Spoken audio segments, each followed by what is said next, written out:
Thank you, Randy, and hello, everybody. Welcome, and thank you for joining our Peace Week session at the Carter School.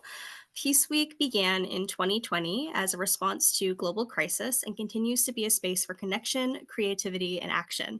Today's session focuses on addressing domestic extremism and the importance of fostering dialogue over division. I am Emily Williams. I'm a master's student here at the Carter School, and I am joined by my co-moderator, Randy. If you'd like to introduce yourself. Hey folks, my name's Randy Lioz. I am the manager of the Pivot Peace Lab at the Carter School. That stands for Polarization and Violence Transformed. And I'm also a master's student, and I've been focusing on political polarization for the past 8 years. Awesome. And joined with us, we have Pasha. Pasha Dashtgard is the Director of Research at the Polarization and Extremism Research and Innovation Lab, also known as PERIL, at American University. Holding a PhD in social psychology from UC Irvine, he leads PERIL's research team overseeing national prevention and intervention resource development. His projects include analyzing measures like the male supremacy scale and developing ways to address and prevent misinformation, conspiratorial thinking, and political polarization. And also with us today, we have Pam Hemphill. She is a grandmother and retired substance abuse counselor from Idaho.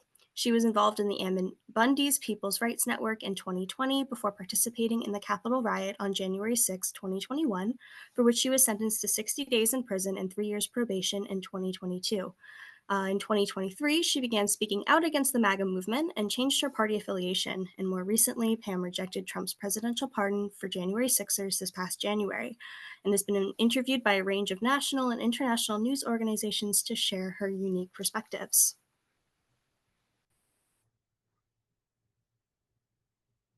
Okay, so I wanted to jump in and just set the stage for this event because, first of all, we want to talk about the norms that are going to be going on here. So, we do have some controls in place. We're not letting people unmute themselves automatically, but we do want to just talk about norms of respect and active listening, and especially curiosity, right? This is a session that is focused on learning things, right? We're at a university, and that's the whole point of Peace Week, to learn from each other.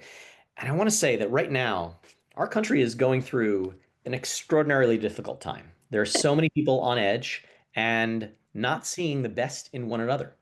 So I want to mention that there may be some people here who say things that you disagree with, or who have said things publicly in the past that you might have issues with. But this is really a learning opportunity. Learning from people with very different experiences from your own.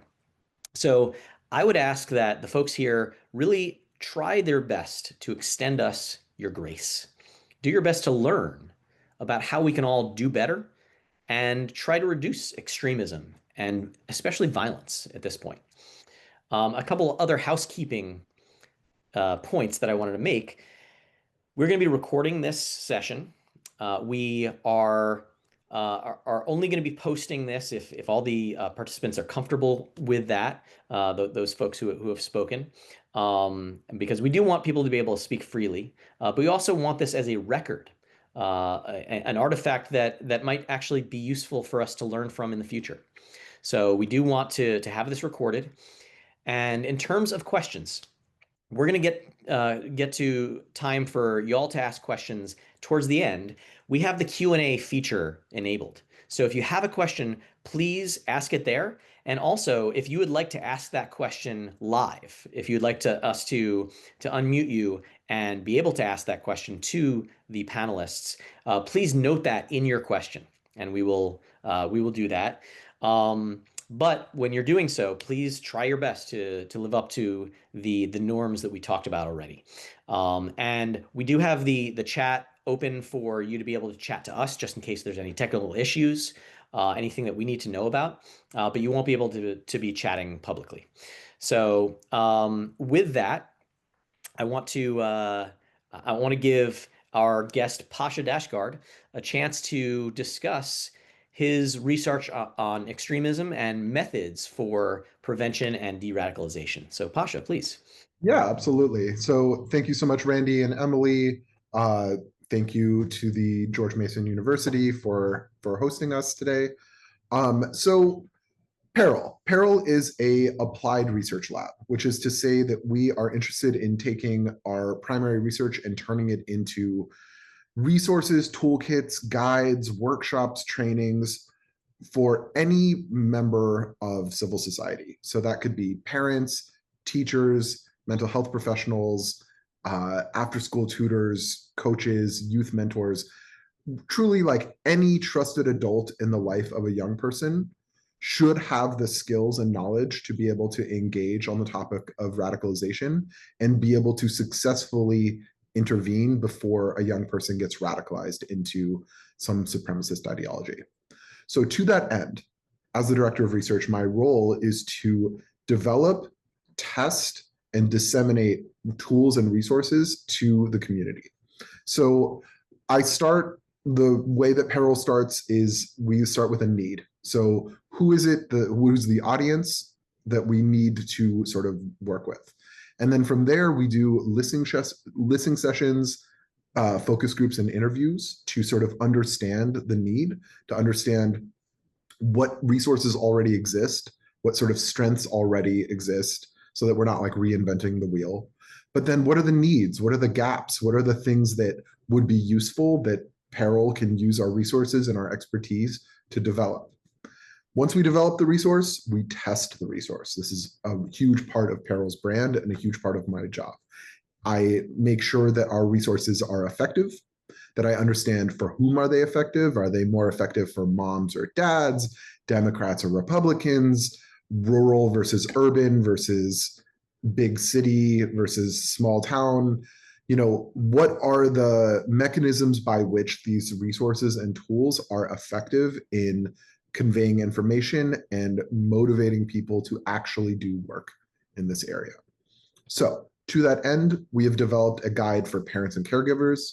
We have developed a guide for what we call like the building networks guide. So like non-custodial caregivers, like grandma, uncles, cousins, brothers, teachers, after-school program staff, sports coaches, youth mentors, like anybody in the life of a young person. We've developed resources for faith leaders. We've developed resources for higher education. And so the whole purpose of this is you take that resource, you test it, and then you turn it into workshops and trainings that get pushed out into the community and that target the people that we talk to at the beginning. So we run focus groups with parents, then we develop a parent and caregiver guide, and then we run workshops with parents through PTAs and after school programs in order to equip parents with the knowledge and skills to be able to intervene.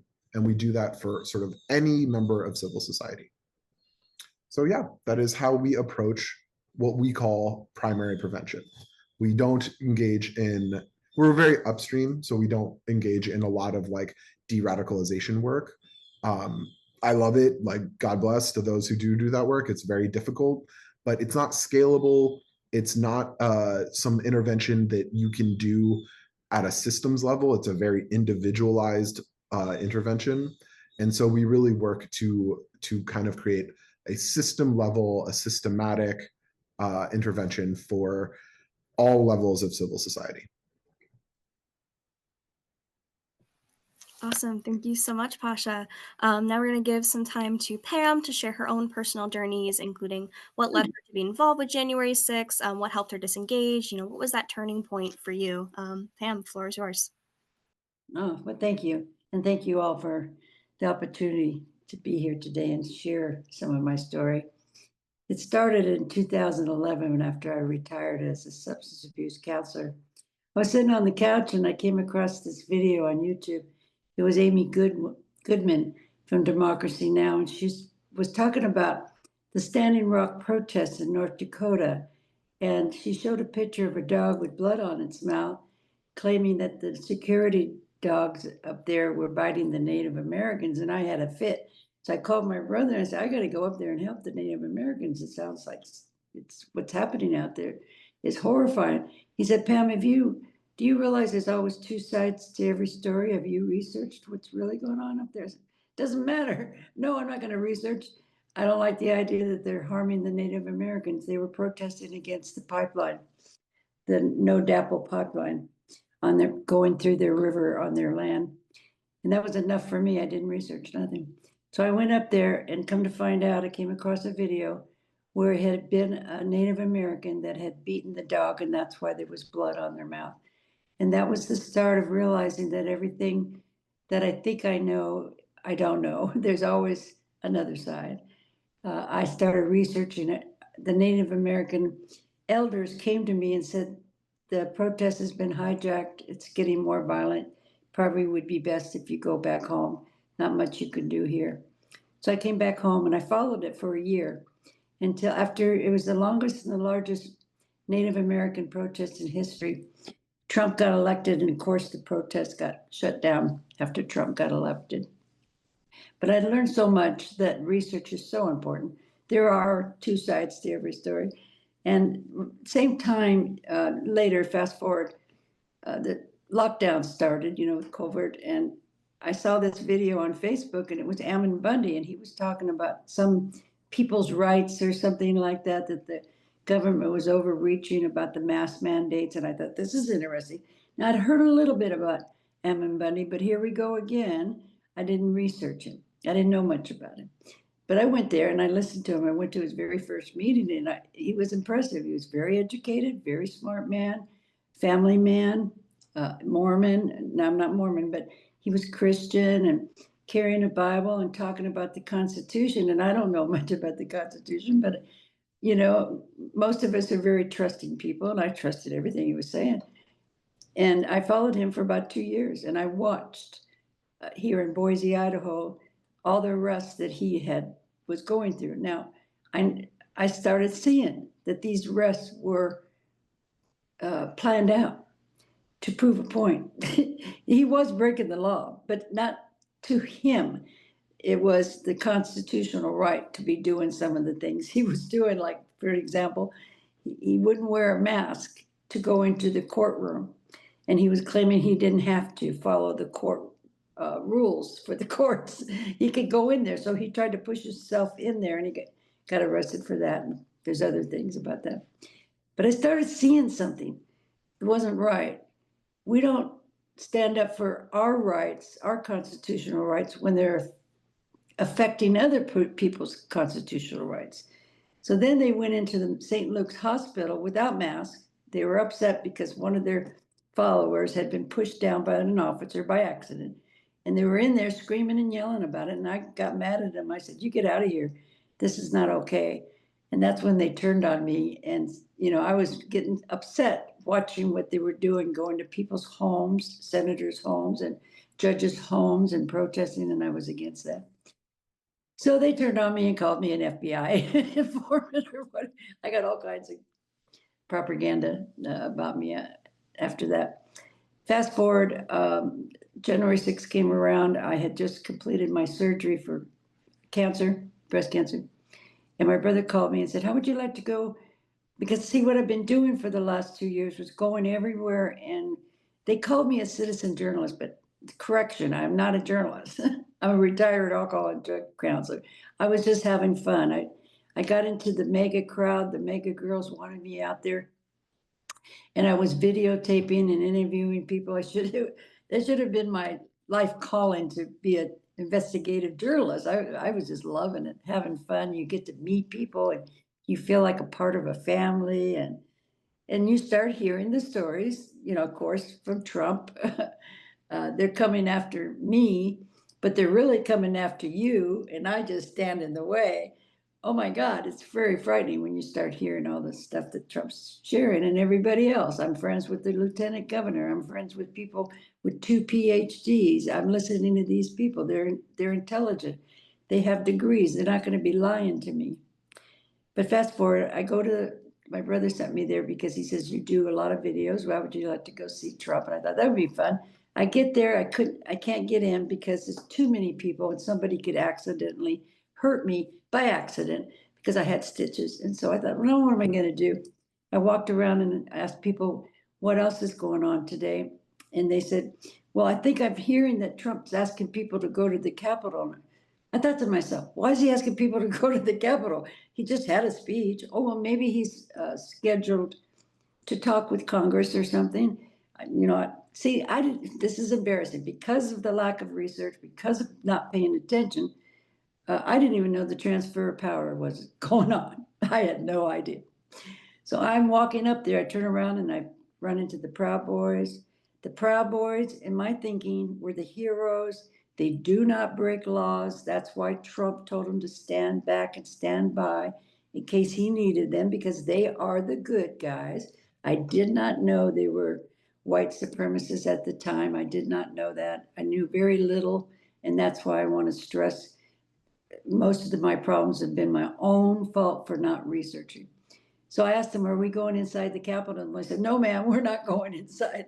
But later, one of their camera ladies said that some of them were planning on going inside. But I didn't know there was two sides to the Capitol. So I'm waiting for them to come up where I'm at by the barriers, and I never saw them. So apparently they went around, now I know, to the other side where all that crazy, crazy violence was going on. I hate to identify it that way because it minimizes my side, but my side was just as bad. And I'm standing there and William Dunphy is telling me they're negotiating and they're gonna let the barriers go and let us on the steps. And I thought that'd be wonderful. So when they did start pushing, it's like you're at a football game. I gotta watch my timing here. I thought I had my clock in front of me. People start pushing too fast, right? Because they want to get in and it's legal. They're letting us in. That's what I thought happened. So I go around telling everybody, come on in, it's your house. The female police officer said, no, ma'am, we're not letting people in. And oh my God, my heart went to my feet. She put me back to the same spot. And I'm not there but 5 seconds, I don't know. And they did it again and I knew we were in trouble. And I was like, oh my God. But the officer saw me panicking and he pulled me over. I ran to the captain. I thought it was a captain because of his hat. And I told him, I have stitches. I'm scared of this crowd. How do I get out of here? I don't want to go any further. He says, no, go to up to the steps. I'll tell the officers you're coming and we'll have them put you behind them. When I get to the steps, though, they pushed me almost on top of an officer, but I was thinking real quick and I pushed myself back and landed on the steps. And they stepped on my head, they pulled out my shoulder, they cut my knee, they broke my glasses. I was not breathing. It's a good possibility I would have died if the Capitol Police had not pulled me up that day. I owe my life to them. And that's why I call them the heroes. They deserve our honor and respect for what they did on that day. Fast forward. Absolutely. If it's all right, we're going to move to the Q&A Oh, portion. okay. Right? And we'll definitely give some more opportunities to talk about, your. Okay, so that's the basic what happened. Yes, thank you. So this is for Pasha and Pam. What do you wish people understood, or more people understood, about those who get involved with extremist movements? Pasha, do you want to answer first? Yeah, I mean, I think the first thing to understand is that we over-index in this field on ideology, when in reality, so much participation in extremist groups has to do with community.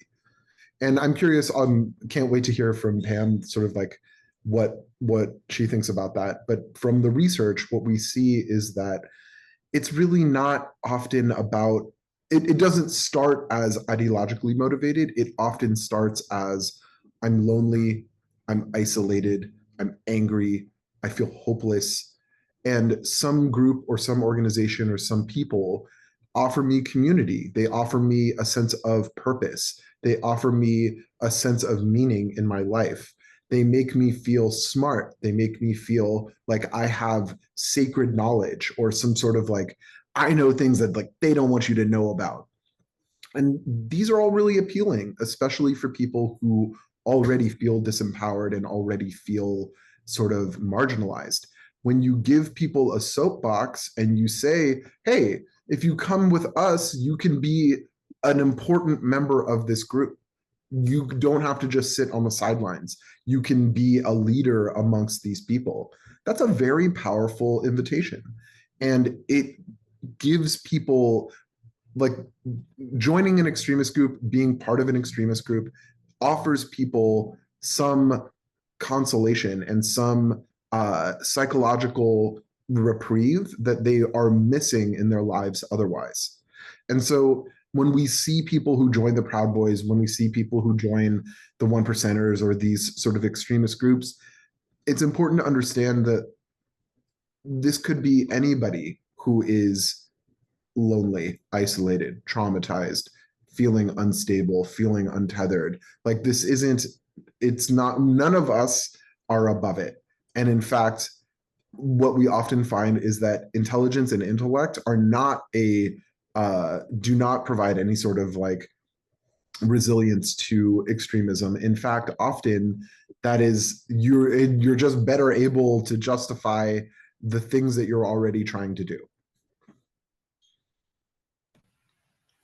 Thanks, Pasha. How about you, Pam? What do you wish more people understood about those who get involved with extremist movements? Well, first I want to say I agree with him what he just shared, a big percentage, exactly the loneliness and wanting to feel a part of. However, for myself, I had my own 12-step group. For 46 years, I've been going to these meetings, and I had my community. But what I didn't have was a voice in the public arena per se. And I think for me, it was unresolved issues. Coming from a very traumatic childhood is unbelievable. If people hear about it, they say, how are you still here? I don't know. But I think for me, I was still trying to work out some of those issues. Being raised with the narcissistic parents, I was still attracted to narcissists, and I know that now. But so I think it's just lack of checking your own motives. Why are you there? What are you hoping to gain? Being honest with yourself. And what are you going to bring to help this group that you're with? Are you going to bring facts? Are you going to research first and question what they're telling you? You know, I go to let's go to vote. I mean, and it had an R or D, and I didn't know anything about somebody. You know, I just voted for them because they had an R or D.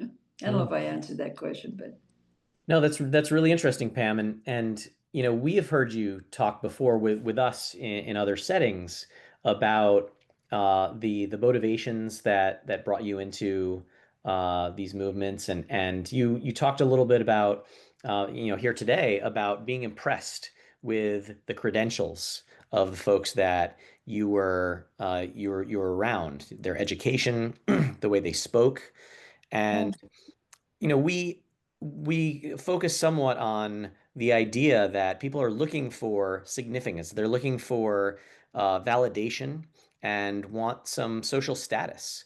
And I was wondering if, in the context of your story, you could kind of expand on that and talk about the experiences that you had before and how it caused you to be on a journey for social status and what it felt like when you actually got some of that status because you were making a splash in social media, for example.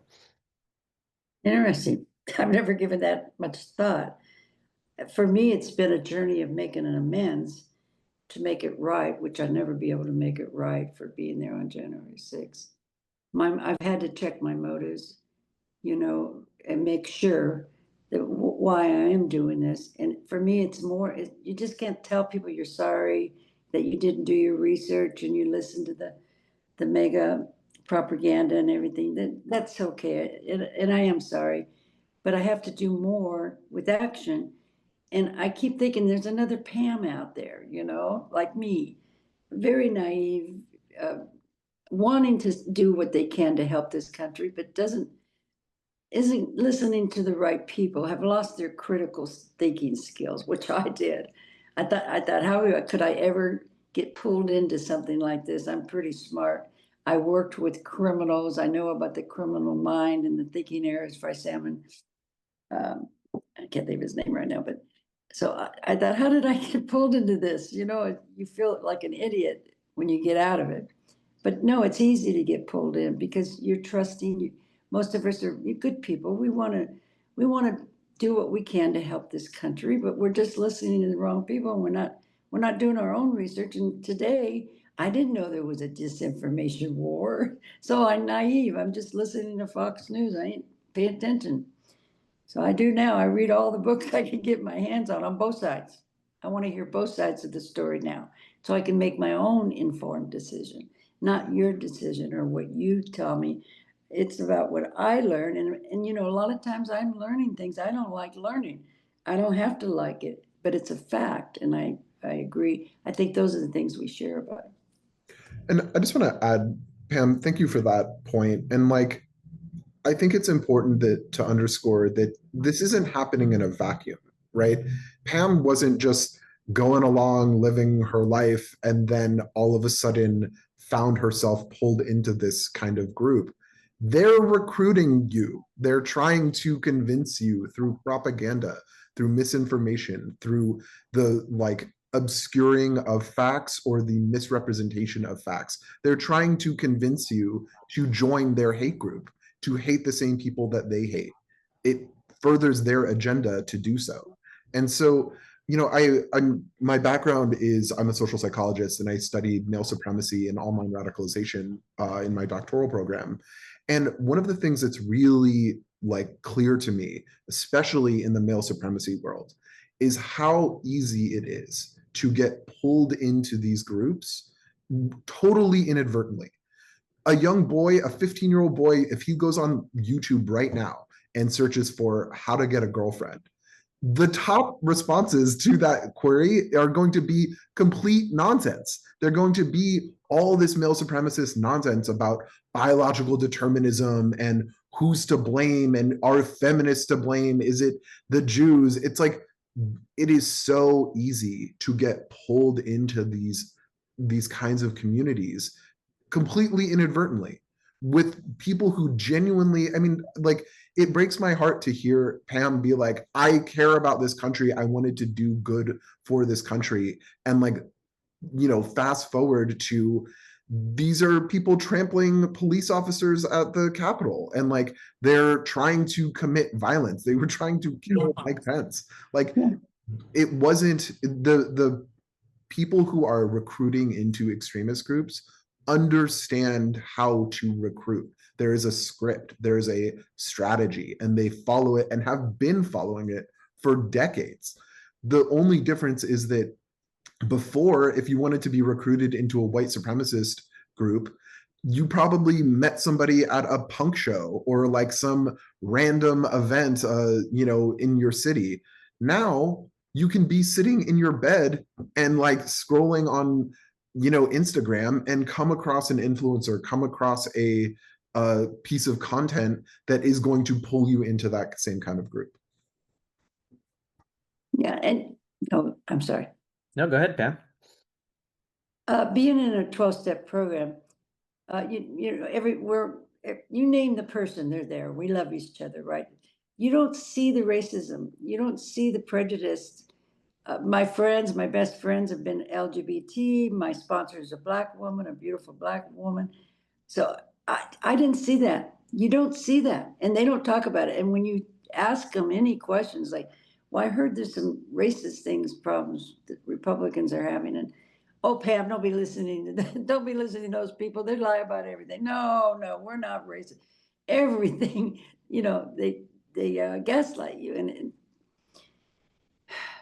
yeah, God, the unprogramming has been difficult, but I'm getting there. Yeah.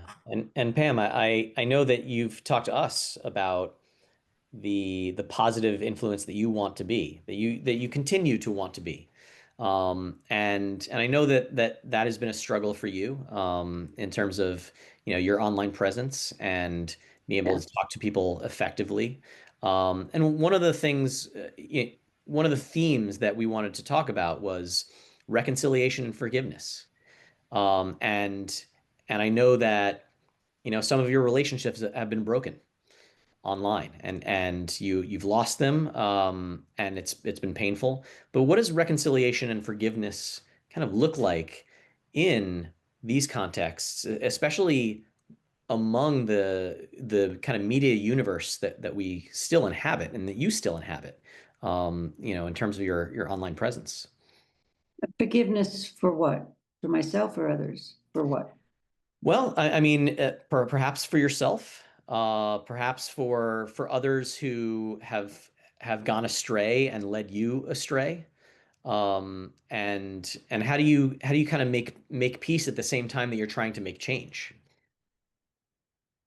Yeah, it's been difficult because both sides have problems with me. I've been canceled by Democrats, and Dream for America canceled me, and a Democrat Party canceled me. They don't trust me. They haven't forgiven me.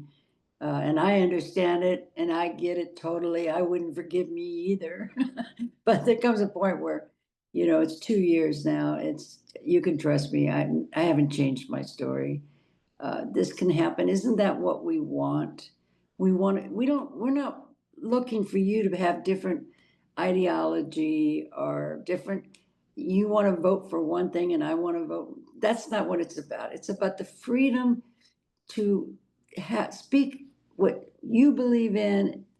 And the Constitution that we keep fighting for, that's there to go to any church you want, send your kids to any school you want, speak about anything you want. That freedom, whether I like it or not, that's America. To love who you want, you know. But I do come from the time when you and I would disagree all the time. And then we'd say, oh, let's stop talking politics. And we'd finish our coffee, hug each other, and go home. And we got to get back to that because it's okay, that saying, let's agree to disagree, because we don't have to agree, but we don't have to resort to any violence or hating each other. That we want to be different. This is America. We should be different, but we should have in mind, an open mind. As Herbert Spencer said, content prior to investigation will leave a man in everlasting ignorance.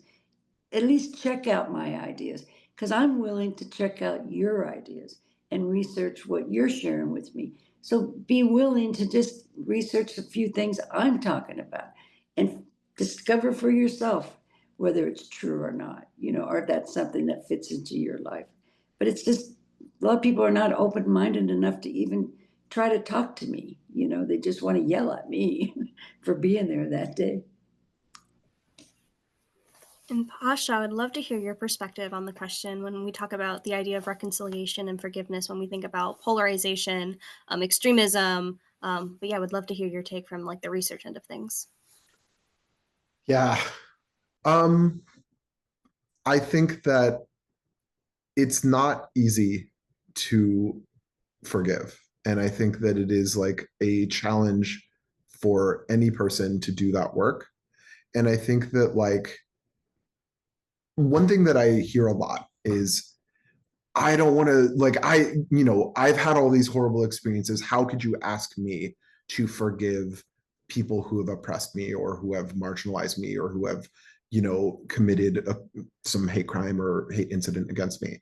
And I think when I hear that, what I hear is like not everyone has to be the person to reach across the aisle. Some of us have had experiences and have lived lives where that's just not going to happen. That's just not possible. And in fact, it wouldn't be healthy to do that. But somebody has to do that work. And that's sort of where I land with this stuff is like, it's really important to do peace building. It's really important to do movement building. It's really important to reach across the aisle. That's how things change.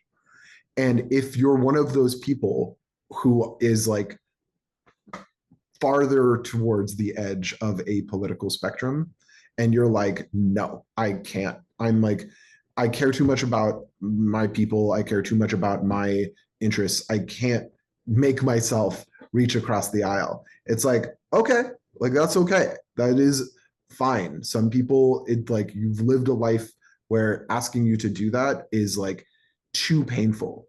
But again, understand that we're not going to heal and grow as a society if no one does that.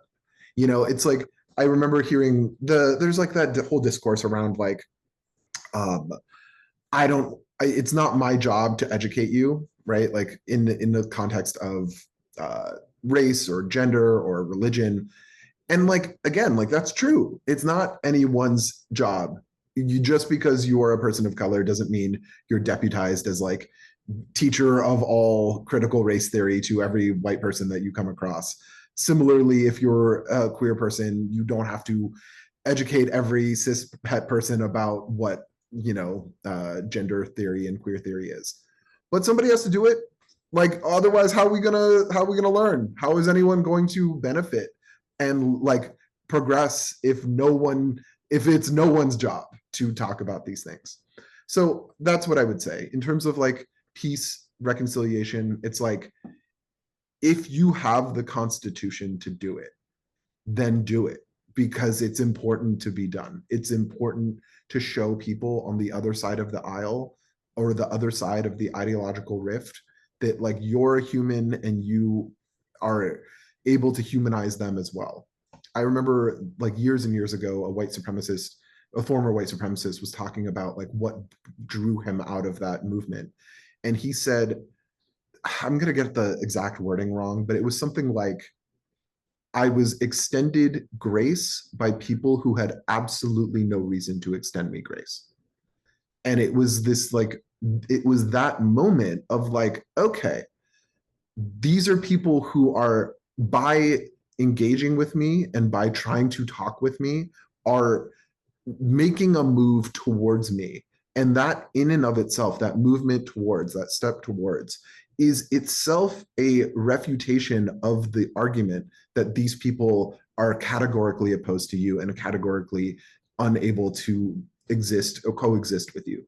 And so I don't know, like, all of that is contextualized under like, this has to be done with safety, this has to be done with people who are able to do it. But if it doesn't get done, if we don't ever forgive anyone, if we just hold these grudges and we go like, well, my side was wronged before, and so we're going to like really punish your side, it's like, how are we going to move forward? We're going to be trapped. I think, was it MLK has that line about like cycles of unending violence, a downward like death spiral of unending violence. Like, that's what he's talking about. He's like, how are we going to progress if we only ever hold grudges and we never extend good faith towards the people that we disagree with? Can I add something real quick? Yeah, absolutely, Pam. Being in a 12-step program, resentment is something I have to watch all the time. And it's been a slow progress for me, but there were times where, I would have to pray for somebody for 2 weeks. Now I can pray for them now and forgive them. It's taken a long time, because forgiving others is for me. It's not for you. Once I'm free of the resentment, my mind's more open, and I'm have to be fair, because was it Carl Jung and the shadow? I'm not any different than you in judging people, for what they've done or haven't done. But I think it's still important to remember to keep me accountable. If I was just asking for your forgiveness and never did anything, well, I don't know if should I be forgiven, but it's not for, I have to be okay whether you forgive me or not, but understand that not to hold resentment because you don't, because it takes some people years to get there. And I don't know if they ever will, but that's okay. I'm working on forgiving myself, for being so naive, not doing a lot of things I wish I had done at that time. I have to let that go. That just stops me from progressing and getting, being a better person. I have to let that guilt go and not be worried about what everybody's thinking about me, I have to look at myself. It's more important. I'm forgiving you. Because at the St. Francis prayer, it's better to forgive than be forgiven. I appreciate you bringing in that sentiment, Pam. And with that, I'm going to give one more question to the both of you before we open up to our wonderful list of audience questions, to kind of lead on a more hopeful note, especially with what's going on in the world and the nation right now. For the both of you, what gives you hope that divides can be bridged? Pam, would you like to start? What gives me hope? Good question.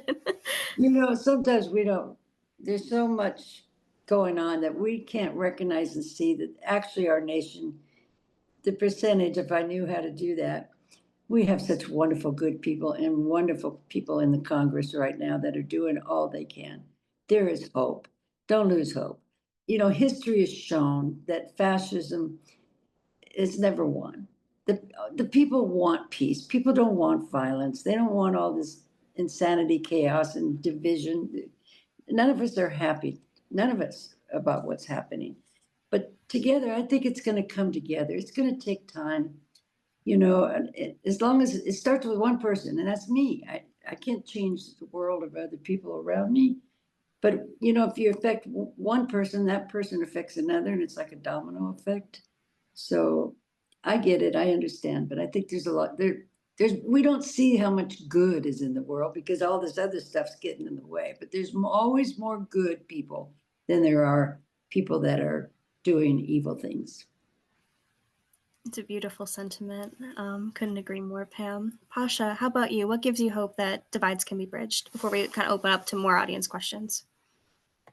Yeah, I agree. I think that's the one that it's like we think it's easy to be convinced that there's so all these people, especially people who disagree with me, they're all angry and violent and ignorant, and it's like, no, really, most people are not those things. Most people are in live and let live mode, and it is a very small minority that drives a lot of this conversation around polarization and hate and radicalization. And this stuff is amplified through our technology, where it is easier than ever to spread misinformation, to spread hate speech, and to galvanize a group around some sort of issue where like everybody can pile on and everyone can sort of contribute to the bullying of a person. And sometimes it's like funny, right? Like the that CEO who got caught having an affair with their like HR director, and you know, I think they were like a U2 concert or something, and like, you know, everyone in the world was like, that's hysterical. These people are like, you know, clearly having an affair, and like, let's all just make fun of them. But often that's not apolitical. Often it's about human rights. It's about like people trying to have non-normative families, people trying to practice their religion, people trying to come to this country and work and have a family in this country. Like there's a lot of the same mechanism can be used to bully, harass, threaten, and actually get violence enacted on people who we don't like or who we disagree with.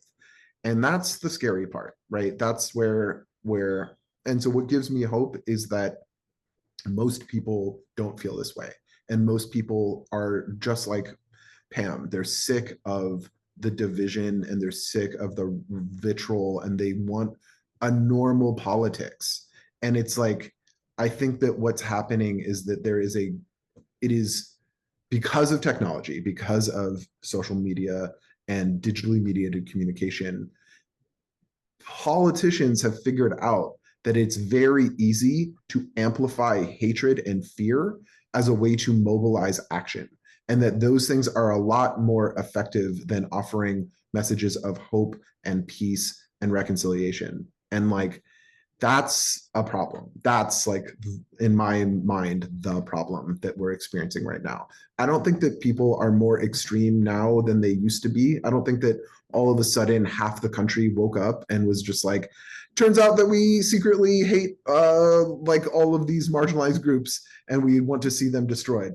I think that it is leadership from those political parties that is amplifying really extreme rhetoric, and that rhetoric is trickling down to the voters, and that now all of a sudden to be part of a political party is to be part of a social movement that is ideologically opposed to the existence of many people in America. And so I think that if we can change the rhetoric and we can change the way that media is produced and consumed, I think we can change the way that politics are enacted in this country. Well, thanks so much for those thoughtful answers. And we have several really interesting questions in the Q&A, so I wanted to get to those. And Joel, I wanted to invite you to go ahead and unmute yourself and ask your question. Okay. Well, I'll just read it exactly as I wrote it, so that I don't get into too many details. I'm a graduate from SCAR, now called the Carter School, and I'm a conservative who's active in politics. I've met Charlie Kirk and was shocked and horrified by his death. I've been threatened many times for speaking my beliefs, no matter how respectfully I've engaged in dialogue. I'm not going to stop, but I also don't want to be killed. How should conservatives like me engage to reduce the tension and rhetoric? Thank you. Thank you, Joel, for that question. I think that it's a great question. I think that it starts by not centering people's identities as incompatible with our way of living, because I think that that's a really hard place to have a political conversation, right? It's like we can talk about taxes, we can talk about what we think about the process through which a person can obtain a gun or who doesn't get to obtain a gun. But when you start centering, like, I don't think certain groups of people should exist, or that certain groups of people should not be treated the same as everyone else, I think that creates a stakes to the conversation that makes it really difficult to turn the temperature down. Where it's like, it's one thing to say, like, I don't agree with, again, like, I don't know, should my city invest in public transportation, or should they invest in more roads and like parking lots and car infrastructure? Like, this is a policy question, right? But the same policy question around, like, should people be allowed to be Muslim in America, or should queer people be allowed to exist on the streets? Like, that is the kind of question that is existential, and thus turns up the tension and the sort of stakes to those conversations in ways that make it really feel like life or death. And I think that's the thing that, Joel, I would ask to sort of, to whatever degree you are, part of that sort of conversation, or those engage, like, exchanges. That's the thing to sort of augment, is like, how can we have conversations about policies and about politics that don't put people at stake, people's lives at stake? Pam, anything you wanted to add to that? Yeah, I just wanted to add that, say, there was the women's Christian movement that started the prohibition. Later, they changed their mind and they, um, got rid of that law where alcohol could be legal. Women started the prohibition and women ended it. Was it a right thing to do, a wrong thing to do? I don't know. You could change your mind, but you stay with what you feel is right for the nation, and always check your motive. How is this going to affect our nation? Not just for me, but for everyone. Thanks for that. Monica, I saw you a couple of really interesting questions that you had in the Q&A. I was wondering if you wanted to ask those live, and if you could maybe combine your two little topics. I'm going to give you a chance to unmute and go ahead and ask. Yeah, sure. So the first one that I wanted to talk about was in the process of having this discussion, this dialogue, we're also trying to create a collective narrative, I would say, to help guide us towards like reunifying. And I just came from this other fantastic lecture earlier that talked about how narratives are used to construct extremist ideologies, and particularly in the context of violent ideologies. But I'm just kind of curious, like, how do you go about doing that while also balancing the need for centering individual agency and accountability of people? I think it's really easy to start believing that maybe someone who has been radicalized in whatever way is wholly like a victim. And so that was my first part of the question. And then my second question is very specifically for Pasha, was about, what role does he think that companies like YouTube or Meta, et cetera, have a responsibility to sort of not boost that content that, is just there really for clicks and likes, but may actually be driving, this extremist opinions. Like a kid, should they have access to that video that, first pops up when they search how to get a girlfriend, for example? Thank you. Thanks, Monica. Do one of you want to start off with your answer? I think it's best that I don't. I wouldn't know how to answer that one. Okay, Pasha, do you want to go ahead? All right. So the first one, like, are all extremists victims? Monica, what's the point of like, what are we trying to do here? Are we trying to like reduce hate and extremism and violence, or are we trying to like assign blame to who was smart enough to resist radicalization and who wasn't? To me, I come from the perspective of like, we ought to be using non-carceral means to address radicalization.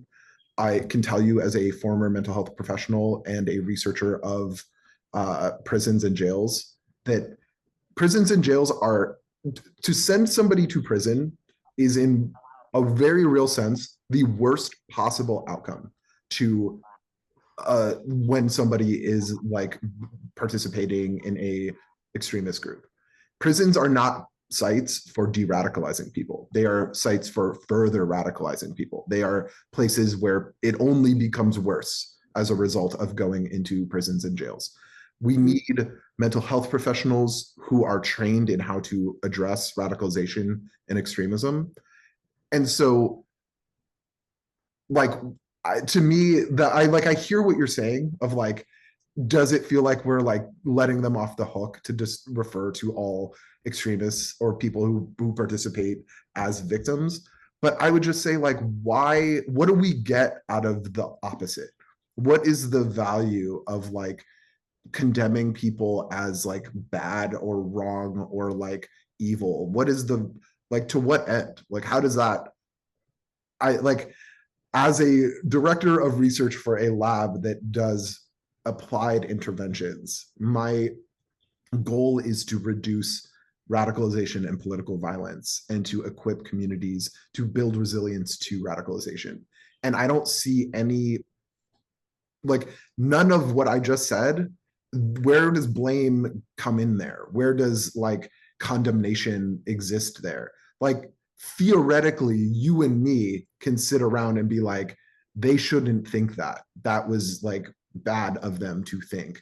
But like, you're hearing the same thing I'm hearing. Pam's sitting here like, I didn't do my research.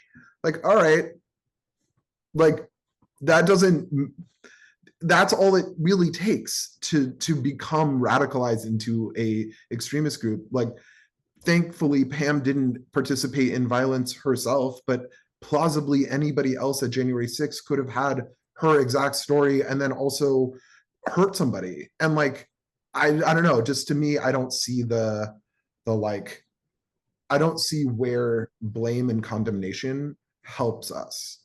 It makes us understand for ourselves the way in which we are, like, the things that, the values we hold, or the principles or ethics that we hold, that maybe, like, you and me, Monica, we have resilience to white supremacy because we recognize the inherent value of all human life.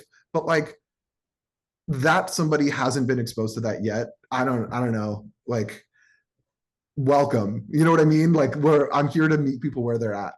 And I think maybe that's also part of my training as a therapist, is like, that is sort of central to your role as a therapist, is that you are of a unconditional positive regard, as Rogers would say, that like, you meet people, your client, wherever they're at. Sometimes you meet a client who's like cheating on their partner. Sometimes you meet a client who's addicted to drugs or alcohol. Like, your job isn't to condemn them or to like remind them how they've failed. Your job is to try and help them. And like, that's our job, is to try and help each other. So that's my answer to that question. And then, do social media companies have a responsibility? I mean, you're just trying to get me in trouble now. Like, yeah, for sure they do. For sure they do. Yeah, yes. I'm very upset at all of them for their participation in radicalization and extremism. What I will say is that we have a bad conversation around this stuff. And I like a friend of mine, Kyle Taylor, he talks about this as like freedom of speech, not freedom of reach. And I love that framing because to me, that's the argument that is most persuasive to me. That like, it's not that social media companies need to censor Joel or Monica or Amber. It's that social media companies need to monitor and censor people who have tens of millions of followers who are spreading disinformation and misinformation and who are ginning up hatred against minorities. That's the person that we should be worried about. Social media is unlike traditional media, right? Like a newspaper has editors. They have the New York Times has a responsibility to fact check in a way that, you know, Emily Williams does not have a responsibility to fact check. And so this is a huge problem. And so the fact that, you know, Joe Rogan can undermine our confidence in vaccines is a huge like public health problem. It's not a free speech problem. And so that's what I would say is that social media companies and tech platforms have a responsibility to not harm the society. And what we have done is we've given them the freedom to profit off of us in an unlimited way, but have given them no parameters of how they can benefit society. We've seen Twitter was used to overthrow the Egyptian government, right? Like there are social media platforms that spread like January 6th that literally facilitated a attempted coup and undermining of our democracy. So yeah, social media companies have a responsibility to not destroy the country. And yet they are treated incredibly differently than legacy media. And that's to all of our detriment.